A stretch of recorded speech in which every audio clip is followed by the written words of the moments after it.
지난주 뉴욕 증시는 약간 흔들리면서 마무리가 됐습니다.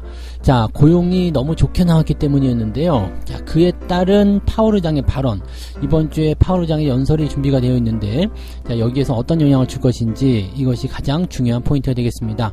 기업 실적들 같은 경우는 크게 문제가 되지 않는 그런 분위기이기 때문에 현재로서는 이제 디스인플레이션이라는 현재 상황에 따른 연준의 향후 입장들, 금리 인상은 어떻게 할 것인가, 뭐 앞으로 긴축은 어떻게 조절할 것인가, 이런 거에 주목이 되고 있습니다. 이 부분들 알아보도록 하겠고요. 자, STO라고 해서 이제 그 토큰형 증권, 이제는 뭐 토큰 증권이라고 부르기로 했다라고 하는데, 요게 이제 24시간 거래되는 것으로 방향을 잡아가고 있다고 합니다. 이제 플랫폼이 만들어지게 되고요. 이제 실물 자산을 기준으로 하는 그런 가상화폐라고 봐야 되겠죠. 이런 것들이 이제 발표가 된다는 얘기인데, 자, 이렇게 됐을 경우에 시장에 어떻게 변화가 있을 것인지, 또 이런 것들은 과연 실효성이 있을 것인지에 대해서 조금 알아보도록 하고요. 자, 오버행 이슈를 벗어난 LG 에너지 솔루션. 자, 이제 뭐 우리 사주 보유예수가 풀렸기 때문에 물량이 엄청 나올 것이다, 이런 전망도 했었는데 부담 없이 그냥 계속 올라가고 있어요. 그래서 이렇게 되면은 뭐지? 라는 생각이 좀 들 수도 있겠죠. 당연히 팔 것 같은데, 나라도 팔 것 같은데 직원들이 의리가 있다, 안 팔다, 이런 얘기를 좀 하고 있기도 한데요. 자, LG 에너지 솔루션의 오버행 이슈가 사라져가고 있는 상황, 왜 이런 일이 벌어지고 있는지 그 부분도 같이 알아보도록 합니다.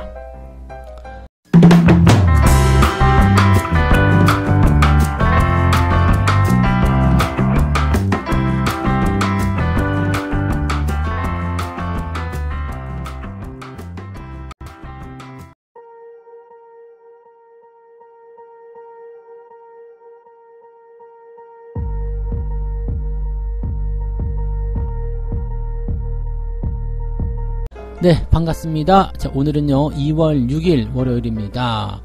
또 즐거운 한 주가 시작이 됩니다. 요즘에는 증시가 잘 올라가가지고 여러분들이 이제 아우씨 월요일 왜 빨리 안 와? 막 이렇게 생각하시는 분들도 가끔은 있으실 것 같아요. 예전에 증시가 많이 오를 때는 주말이 있는 게 너무너무 싫고 빨리빨리 휴일이 지났으면 좋겠고 뭐 이런 생각이 들었었는데, 요즘에도 비슷한 그런 느낌을 가지신 분들이 좀 계시는 것 같더라고요. 증시는 어디까지 올라갈 것인가, 뭐 일단 걱정의 벽을 타고 계속 올라가는 부분이기 때문에 더 상승한다라고 볼 수는 있겠는데, 지난주에 미국 시장 분위기가 조금 안 좋았습니다. 주 중반까지는 분위기가 그래도 괜찮게 진행이 됐었는데, 후반부 들어가면서 조금 애매해진 모습이 좀 나타났다 보시면 되겠습니다. FOMC가 이제 금리 인상폭을 0.25로 낮춘 상황에서 또 인플레이션 여기에 대한 그 둔화치가 만들어졌기 때문에 주 초중반까지는 잘 올라갔었던 모습이었던 것 같아요. 근데 지난 주말에 발표됐었던 고용지표가 실업률이 지금 3.4가 나왔어요.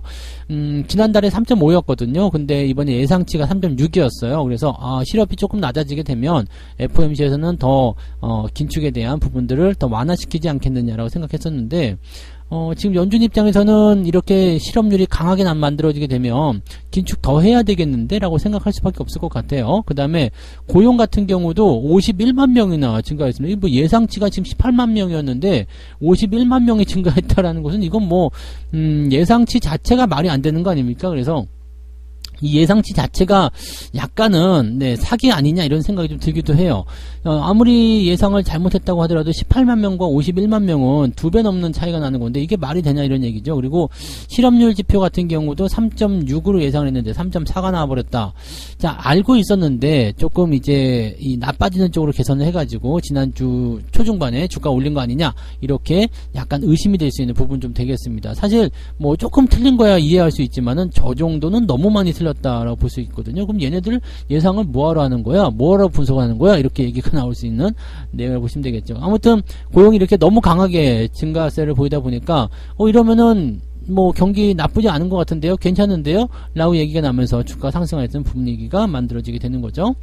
자, 아무튼 이렇게 되면은 3월 달에도 금리 인상은 더 할 것이다 라고 얘기가 나오는 거고, 대신에 이제 3월 달 금리 인상은 0.25% 그냥 이어갈 것이다 라고 얘기는 되고 있습니다. 다만 이번 주에 이런 어떤 고용이라든지 이런 내용들을 가지고서 아무래도 이제 파월이 조금 더 강한 이야기를 할 수 있지 않겠느냐라고 얘기를 할 수 있는 거죠.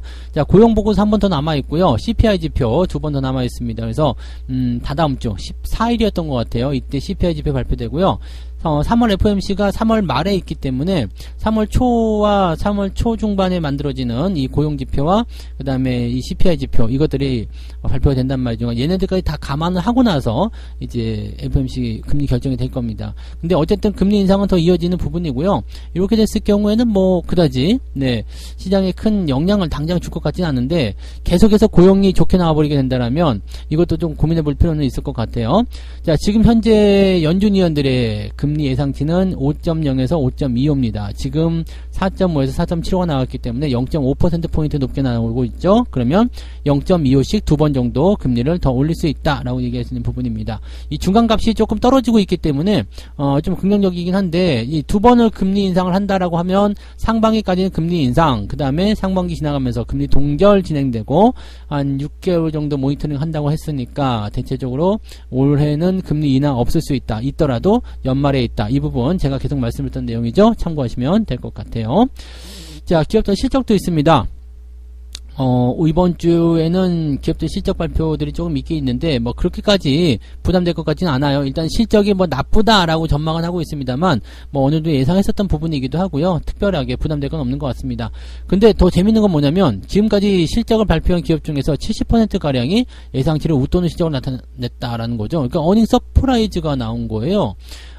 빅테크 기업들의 실적은 예상보다 부진했지만, 애플의 주가가 상승 마감을 했다 뭐 이런 얘기도 있었고, 그래서 전반적으로 봤을 때는 실적 발표 기업들 70% 정도가 어닝 서프라이즈면 이거 나쁘지 않았던 거 아니야 라는 얘기가 나올 수 있겠죠. 근데 예상치를 웃돌았다는 것이 이때 뭐 어닝 서프라이즈로 이제 생각하기는 좀 어려운 부분도 좀 있는 게 뭐냐면, 예상치를 많이 낮춰놨잖아요. 그래서 이번에 뭐 적자가 100만원 날 것 같은데 예상치가 뭐 200만이었어. 근데 실제로 적자가 150만원 나왔어. 그럼 예상치 웃돋는 실적이란 말이죠. 그러니까 더 크게 안 좋은 상황을 생각했다가 그거보다 좀 낫네라고 해서 안도심을 가지는 경우는 있겠습니다만, 기업들 실적이 대체적으로 좀 좋지는 않았다라고 보시면 될 것 같아요. 하지만 이런 부분들이 미리 반영이 됐다는 게 중요하겠죠. 주가에 실적 안 좋은 게 미리 반영이 됐고, 그 다음에 예상했던 것보다 나쁘지 않은데 라고 하면서 주가가 반등을 하고 있는 게 이제 중요한 포인트라고 보시면 되겠습니다. 그래서 시장의 바닥을 통과하는 그런 과정을 겪어내고 있는 것 같다 생각되고 있고요. 대신에 이제 가파르게 올라간 종목도 있죠. 우리나라도 마찬가지예요. 단기적 급등세를 보이거나 어떤 재료가 만들어져서 빠른 상승을 보이던 종목군들은 조정을 무조건 받을 수밖에 없습니다. 단기적 이격이 벌어지면서 차익 실현 욕구가 나오기 시작하고요. 또 이렇게까지 급하게 올라갈 만한 건수냐라는 어떤 재평가가 이루어지게 되거든요. 그래서 좀 이제 상승이 좀 둔화가 된다거나 조정을 좀 받는 상황이 일어날 수밖에 없습니다. 그래서 그런 조정이 만들어질 수 있는 빌미, 그런 것들이 이제 파월 의장의 발언일 수도 있겠고, 아니면 이제 뭐 주가가 그냥 올라가는 부분들이 계속 나타나게 된다면 이제 기업들 실적이 발목을 잡을 수도 있겠고, 뭐 그렇습니다. 그래서 단기에 오른 종목은 일단 조심해서 투자해야 된다라는 이야기를 하고 있는 것이 지금 현재 시장의 분석이라고 보시면 되겠습니다. 근데 이거는 뭐 지금 꼭 시장에서 이런 분석을 하지 않더라도 언제나 해야 되는 거죠. 많이 오른 종목은 조심하고 올라가지 않은 종목들 위주로 살펴보되 성장성과 그 다음에 앞으로의 어떤 그 주가 상승이 예상되는 그런 종목들 위주로 관심 있게 봐야 된다. 뭐 그거는 주식하시는 분들은 당연한 얘기겠죠. 그래서 이런 부분이고요. 대신에 이제 시장이 조정을 받으려고 악재를 만들려면 이런 것들을 통해서 악재를 만들 수 있다라는 거죠. 기업들 실적, 그 다음에 많이 오른 종목 차익 실현 등등등, 또 파월 의장의 발언, 이런 것들이 다 악재성 재료의 소스가 될 수 있다는 것만 생각하시면 되겠습니다. 국내 증시는 어떨까요? 네, NH투자증권에서는 2410에서 2540까지 움직일 것이다. 뭐 이거는 별 의미 없다 그랬죠. 네, 지금 현재 가격대 대비해서 플러스 마이너스 대충 잡아가지고 던지는 거라서 큰 의미는 없고요. 대신에 이제 상승세가 연장될 가능성이 높아지고 있다라는 쪽으로 분석이 많이 나오고 있는 모습인 것 같습니다. 환율 같은 부분이 계속 안정세 보여주고 있는 상황이다가 중국의 이런 리오프닝, 그 다음에 턴어라운드 기대감, 이런 것들이 나타나고 있으면서 기대감들이 좀 커지고 있는 것 같아요. 자, FOMC 쪽에서는 일단 0.25%포인트의 금리 인상 3월 달에 돌아올 것이다 라고 얘기가 되고 있고, 지금 제가 말씀드렸지만은 올 상반기 정도까지, 적어도 4월 달 정도까지는 CPI 지표가 꾸준하게 낮아질 수 있기 때문에 거기에 대한 기대감도 좀 있을 거라 생각하시면 되겠습니다. 그래서 단기적으로 올라간 종목들이야 뭐 조정받는 건 당연하겠습니다만, 아래쪽에 있는 종목들은 더 이상 조정을 받을 이유가 없고 주가가 상승할 수 있는 가능성이 열려 있다라고 보시면 된다는 얘기죠. 자, 그래서 금리 상승으로 인한 어떤 부담감, 그 다음에 뭐 실적의 감소, 그 다음에 경기 위축 뭐 이런 전망들을 계속 보고 있었었는데 이런 것들이 풀리게 되면서 이제 기업들의 환경이나 그 다음에 전체적인 분위기도 많이 개선되고 있다고 판단되고 있습니다. NH증권에서는 뭐라고 했느냐, 지금 소재 쪽, 네, 그 다음에 중국 쪽 수혜 이런 종목들을 조심해라, 이런 기업들을 주의해라, 주목해라 이런 얘기가 나온 거고요. 관심 종목으로는 헬스케어, 화장품, 의류, 철강, 비철, 기계를 제시했다 라고 되어 있습니다. 업황 분석에 대한 부분들은 조금 좀 살펴보긴 해야 되겠습니다만 대체적으로 이제 리오프닝과 관련된 종목군들의 움직임들과 경기 회복에 대한 기대감들을 조금 보고 있는 것 같다라고 보시면 되겠습니다. 뭐 국내 증시 뭐 큰 문제는 없을 것 같긴 합니다만 지난 주말에 미국 증시가 살짝 떨어지는 모습이 있었기 때문에 여기에 대한 부담감들은 조금 국내 증시가 가지고 갈 수도 있습니다. 그래서 월요일 아침장은 또 일단 관망하면서 시작하시는 게 유리하지 않을까 생각되니까 이 부분 참고하시고요. 두 번째 이야기 넘어갈게요. 자, STO라고 합니다. STO가 뭐냐면 이제 그 토큰형 증권, 이제 증권 토큰이라고 하는 건가? 네, 이제 토큰 증권이라고 하던가요? 네, 아무튼 뭐 정식 명칭이 정해졌습니다. 그래서 토큰 증권 이렇게 나옵니다. 이 토큰 증권이 뭐냐면 그동안 제가 이제 가상화폐 얘기하면서 계속 얘기했잖아요. 이거 그래서 기댈 수 있는 가치가 뭔데? 아무것도 없는데 뭐 이게 가상화폐 이거 뭐 아무런 가치가 없는 거 아니냐 이런 식으로 얘기도 했었잖아요. 근데 이거는 좀 달라요. 실물 자산과 연동한 가상 자산을 발행하는 것이다. 즉 쉽게 얘기를 들면은 뭐 미술품, 부동산 이런 거 쪼개기 투자가 가능하다는 식으로 되는 거죠.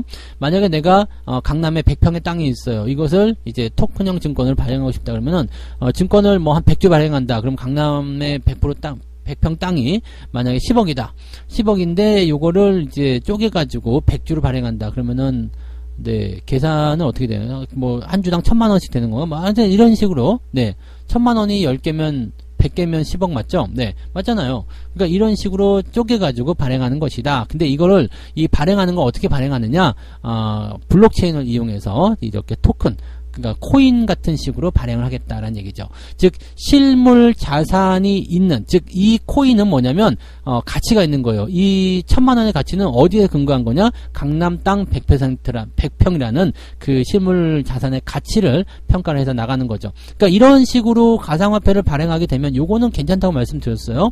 왜냐면 분석이 가능하잖아.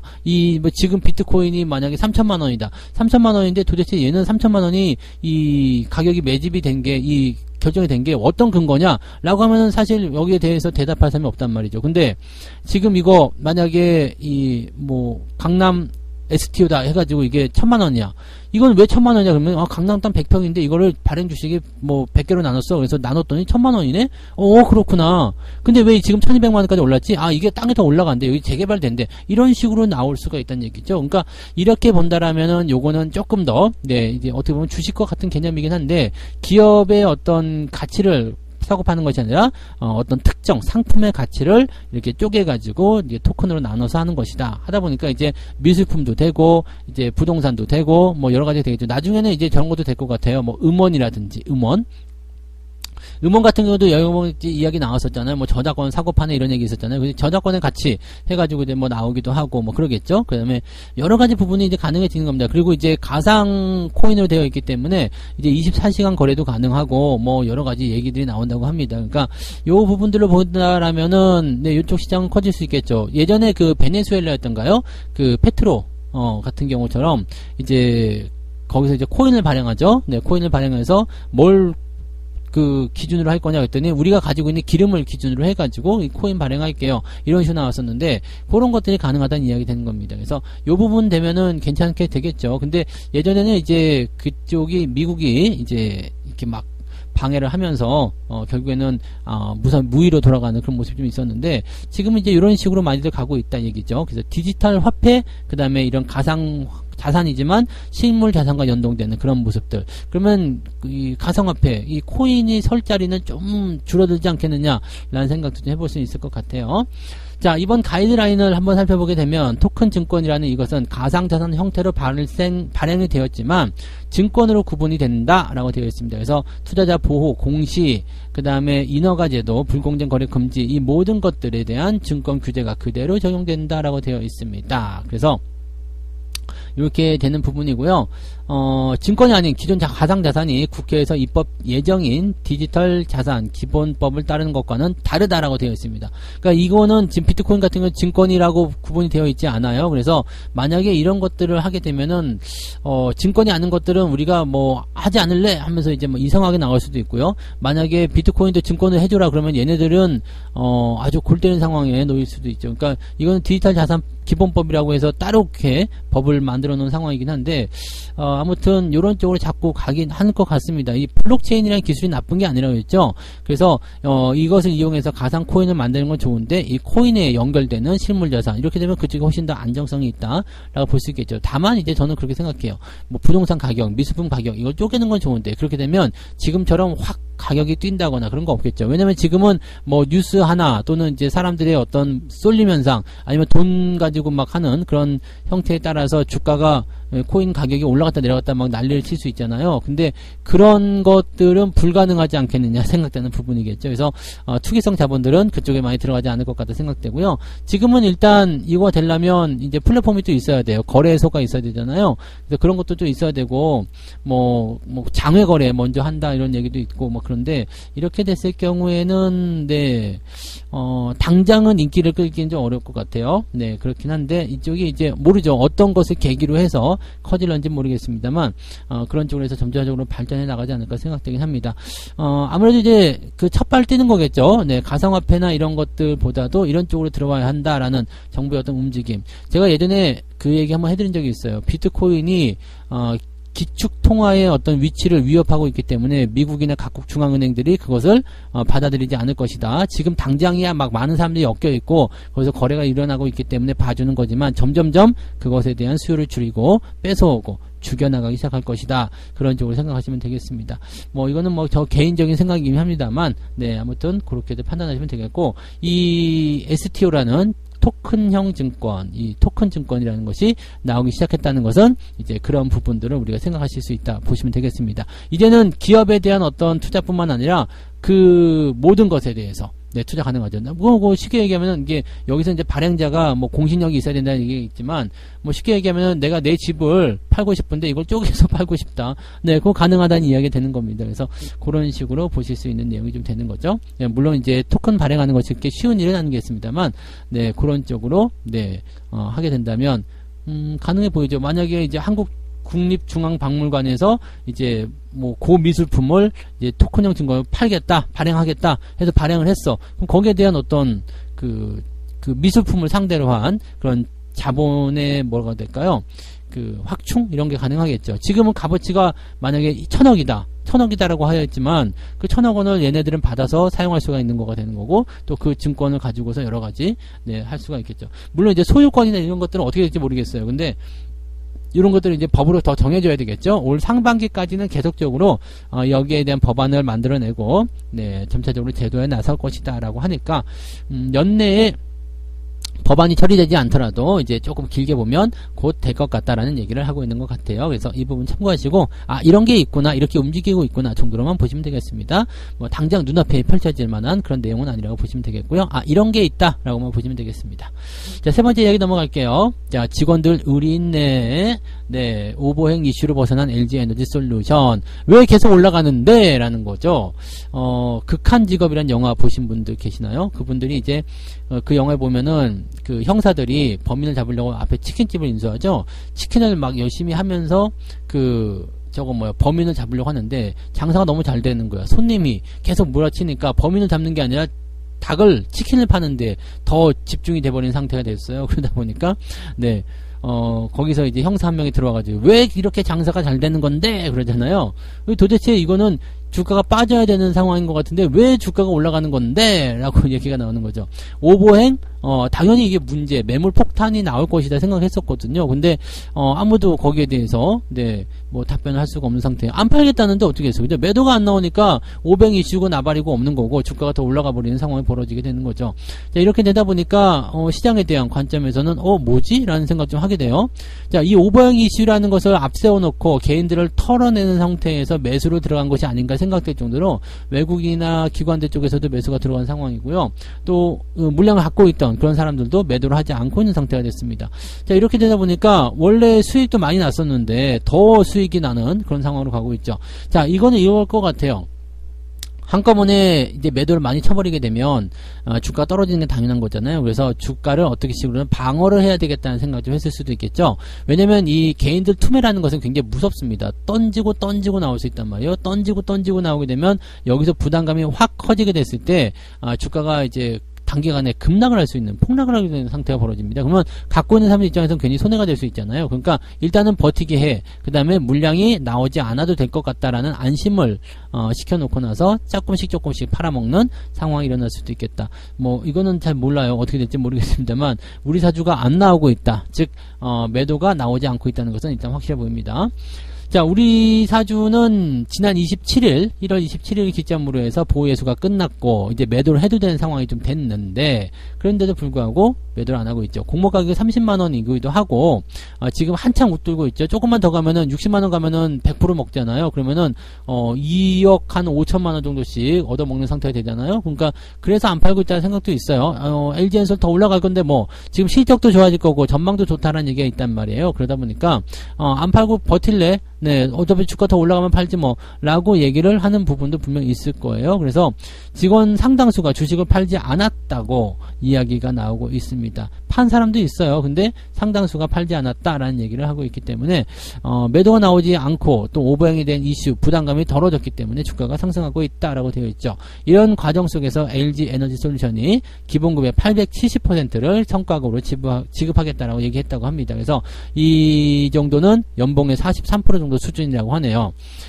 모르지. 또 이제 우리 사주 팔는 사람들에게는 성과금 안 줄 거야. 물론 그렇게는 안 하겠지만 네, 회사에서 뭔가 쫑크를 줬을 수도 있고요. 네, 아무튼 뭐 그런 여러 가지 복합적인 이슈들이 있을 수 있겠는데 아직은 잘 모르겠습니다. 지금 이 오버행 이슈가 완전히 멈춘 것인지 아니면은 팔 자리를 노리고 있는 것인지 그 다음에 주가가 떨어지기 시작했을 때도 과연 우리 사주를 들고서 버틸 것인지 이 부분은 네, 우리가 장담할 수가 없어요. 지금 주가가 올라가고 있는 상태이기 때문에 오히려 이제 오버행 이슈가 안 나타난 걸 수도 있거든요. 근데 만약에 주가가 반대로 떨어지는 상황이라면 오버행 이슈가 더 크게 작용될 수도 있기 때문에 일단은 주의를 좀 해보실 필요는 있을 것 같고요. 당장은 뭐 주가 흐름이 나쁘지 않고 전망도 좋게 계속 얘기해주고 있고 시장에서도 긍정적으로 얘기해주고 있기 때문에 지금 당장은 일단은 뭐 매도 갖고 계신다 하더라도 매도를 하실 필요 없이 좀 지켜보실 필요성은 있을 것 같아 보입니다. 네. 근데 매수는 조금 네 고민해봐야 되지 않을까 생각되니까 이 부분도 참고해 보시면 되겠네요. 네. 자, 이렇게 해서 오늘 세 가지 이야기 전달을 해드렸습니다. 고용 호조에 따른 네, 그런 변동성이 또 나타나고 있는데 여기에 따른 파월의 발언이 어떤 식으로 변화를 줄 것인지 한번 알아보도록 할 거고요. 자, 그 다음에 증권형 토큰 24시간 거래된다 라는 얘기가 있습니다. 그래서 요거는 이제 지금 당장 나올 얘기는 아니기 때문에 조금 더 멀리 내다봐야 되는 부분입니다. 그래서 이렇게 움직이고 있다라는 거, 그래서 시장이 뭔가 변화하고 있다는 것을 우리가 감지만 하시면 될 것 같아요. 그리고 아까 전에 말씀했던 고용 호조, 파월 발언 이 부분을 이제 좀 지켜봐야 된다 말씀드렸는데 이게 이제 뭐 그렇게 크게 영향을 줄 것 같지는 않아요. 다만 미국 증시가 약간 변동성을 보였기 때문에 거기에 대한 부담감은 우리나라 증시에 영향을 줄 것이다 보시면 되겠고 이번 주에 우리 만기일이 있어요. 그래서 그 부분들이 이제 약간은 부담적인 요소로 작용할 수 있다. 좀 지켜봐야 될 것 같다라는 생각을 해봐야 될 것 같긴 합니다. 자, 오버행 이슈를 벗어난 LG에너지솔루션 네, 매도가 과연 계속 안 나올 것인지는 한번 지켜봐야 됩니다. 지금은 주가가 올라갔기 때문인데 주가가 슬금슬금 빠진다거나 변동성을 보일 때도 과연 매도를 안 하고 있다. 그러면 인정할 수 있어요. 근데 주가가 좀 떨어지는 상황으로 갔을 때 매도가 막 나오기 시작한다면 또 투매가 연결될 수 있기 때문에 항상 그 부분은 주의해서 지켜보실 필요가 있겠습니다. 참고하시고요. 자, 오늘은 여기까지 하고 책 한 꼭지 읽고 마무리하도록 하겠습니다. 실수의 원인에 대한 표를 작성하면서 내가 얻은 경험은 내 모든 자질 중 가장 중요한 것의 하나가 되었다. 이제 나는 그런 사실을 책에서는 배울 수 있는 것이 아님을 깨달았다. 이게 무슨 얘기예요? 경험. 여러분들이 지금 주식 투자를 처음 시작하시면서 조정을 받은 이 시장을 다 견뎌왔잖아요. 이게 다 책에서는 배울 수 없는 네, 그런 소중한 경험이라는 이야기입니다. 이 하락장에서 여러분들이 살아남기만 한다면 앞으로 여러분들은 더 크고 더 멋진 시장의 상승을 경험하게 되실 겁니다. 그러면 주식하길 잘했어, 안 팔길 잘했어, 살아남길 잘했어 라는 생각들을 당연히 하게 되실 거라 생각합니다. 네, 자, 오늘도 그 살아남은 그 첫 번째 날이죠. 이제 우리가 살아가야 될 첫 번째 날, 그 시작을 한번 신나게 해보자고요. 자, 오늘도 여러분들 모두 화이팅 하시고요. 조금 있다가 9시부터 무료방송 진행됩니다. 네, 무료방송에서 또 인사하도록 하죠. 저는 조금 이따 뵙겠습니다. 고맙습니다.